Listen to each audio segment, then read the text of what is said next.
Napier museum Thiruvananthapuram നഗരഹൃദയത്തിൽ 19-ാം നൂറ്റാണ്ടിൽ പണിതീർത്ത കൊട്ടാര സദൃശമായ ശില്പചാതുര്യം തുളുമ്പുന്ന കെട്ടിടത്തിലാണ് നേപ്പിയർ മ്യൂസിയം സ്ഥിതി ചെയ്യുന്നത്. ഇന്ത്യയിലെ തന്നെ ഏറ്റവും പഴക്കം കൂടിയ മ്യൂസിയങ്ങളിൽ ഒന്നാണിത്.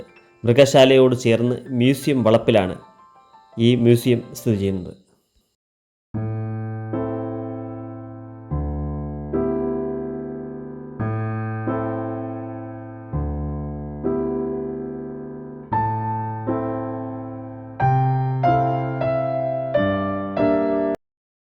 തിരുവിതാംകൂറിൽ ഒരു മ്യൂസിയം എന്ന ആശയം 1847-1860 കാലഘട്ടത്തിൽ തിരുവിതാംകൂർ ഭരിച്ചിരുന്ന മുൻ രാജാവായ ഉത്രം തിരുനാൾ മാർത്താണ്ഡവർമ്മയുടെ ആശയമായിരുന്നു.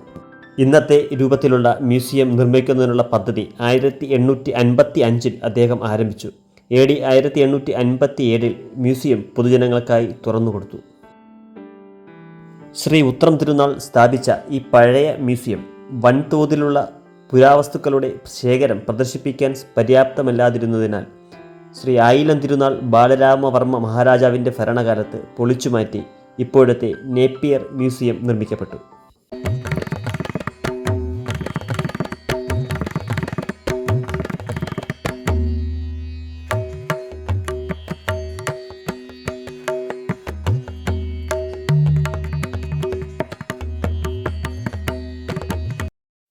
മദ്രാസ് ഗവർണർ ജനറലായിരുന്ന ലോർഡ് നേപ്പിയറിൻ്റെ പേരിലാണ് ഈ മ്യൂസിയം അറിയപ്പെടുന്നത്. പരമ്പരാഗത കേരളീയ ശൈലിയിലുള്ള വാസ്തുവിദ്യയിൽ ആകൃഷ്ടനായ ലോർഡ് നേപ്പിയർ 1872 മദ്രാസ് സർക്കാരിൻ്റെ ശില്പിയായ റോബർട്ട് ഫെലോസ് ചിഷോമിനെ ഈ രാജകീയ ഘടന നിർമ്മിക്കാൻ നിയോഗിച്ചു.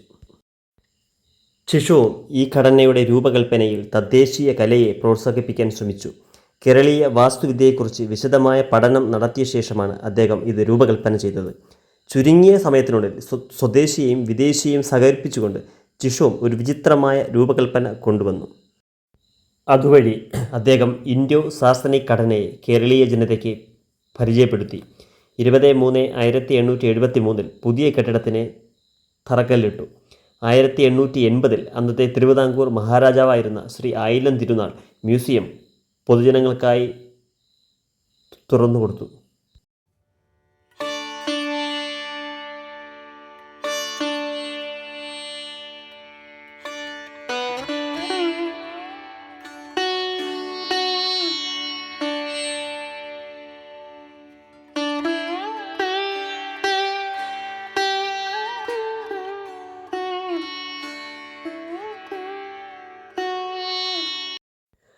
അപൂർവങ്ങളായ അലങ്കാരപ്പണിയും ഗോതിക് രീതിയിലുള്ള മേൽക്കൂരയും ഗോപുരങ്ങളുമുള്ള 145 വർഷത്തോളം പഴക്കമുള്ള ഈ മ്യൂസിയത്തിന് ഇടനാഴികൾ വഴി ബന്ധിപ്പിച്ചിരിക്കുന്ന വലിയ 3 ഹാളുകൾ, 4 ടവറുകൾ, ത്രികോണാകൃതിയിലുള്ള അനേകം മുഖപ്പുകൾ, ചിത്രാലങ്കൃതമായ മേൽത്തട്ടുകൾ, തടിപ്പണികൾ, വർണ്ണാഭമായ ചില്ലു ജാലകങ്ങൾ എന്നിവയും കെട്ടിടത്തിൻ്റെ അകവും പുറവും കലാപരമായി പെയിൻറ് ചെയ്തിരിക്കുന്നതും ഈ മ്യൂസിയത്തിൻ്റെ ഭംഗിയുടെ മാറ്റുകൂട്ടുന്നു.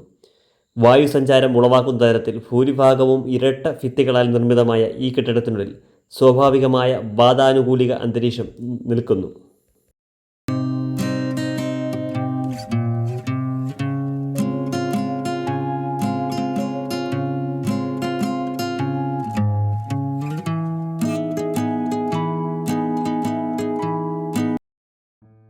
ഈ മ്യൂസിയത്തിലെ ഏറ്റവും വലിയ പ്രത്യേകത എന്ന് പറയുന്നത് ഇവിടെ സൂക്ഷിച്ചിട്ടുള്ള വേലുത്തമ്പി ദളവയുടെ വാളാണ്. അദ്ദേഹത്തിൻ്റെ ഉടവാൾ 1957 ആഗസ്റ്റിൽ ഇന്ത്യയുടെ ആദ്യ രാഷ്ട്രപതിയായ ഡോക്ടർ രാജേന്ദ്ര പ്രസാദിന് കൈമാറിയിരുന്നു.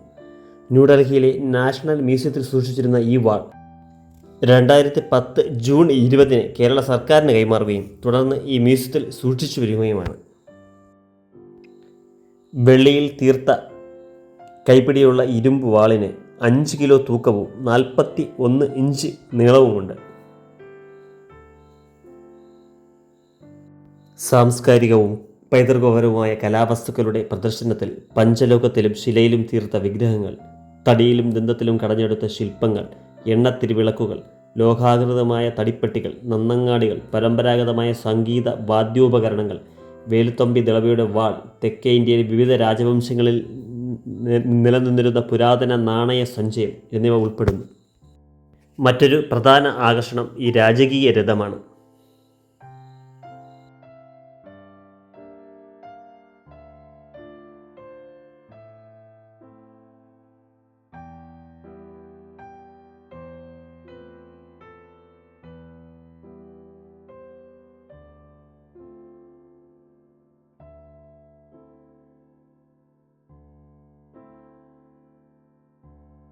എട്ട് മുതൽ 18 വരെ നൂറ്റാണ്ടുകളിൽ തെക്കേ ഇന്ത്യയിൽ വ്യാപൃതമായിരുന്ന നിർമ്മാണ ശൈലിയെ ലോകവിഗ്രഹങ്ങൾ വ്യക്തമാക്കുന്നു.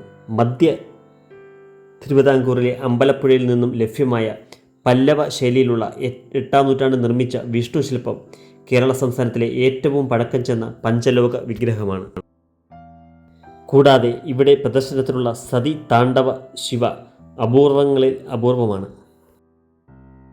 രാവിലെ 10 മുതൽ 4:45 വരെയാണ് സന്ദർശന സമയം. തിങ്കളാഴ്ച, ബുധനാഴ്ച ഉച്ച കഴിഞ്ഞ് റിപ്പബ്ലിക് ദിനം, സ്വാതന്ത്ര്യദിനം, തിരുവോണം, മഹാനവമി എന്നീ ദിവസങ്ങളിൽ മ്യൂസിയത്തിന് അവധിയാണ്. ഈ വീഡിയോ നിങ്ങൾക്ക് ഇഷ്ടമായി എന്ന് വിശ്വസിക്കുന്നു. പുതിയൊരു വീഡിയോയുമായി വീണ്ടും കാണുന്നവരെ നന്ദി, നമസ്കാരം.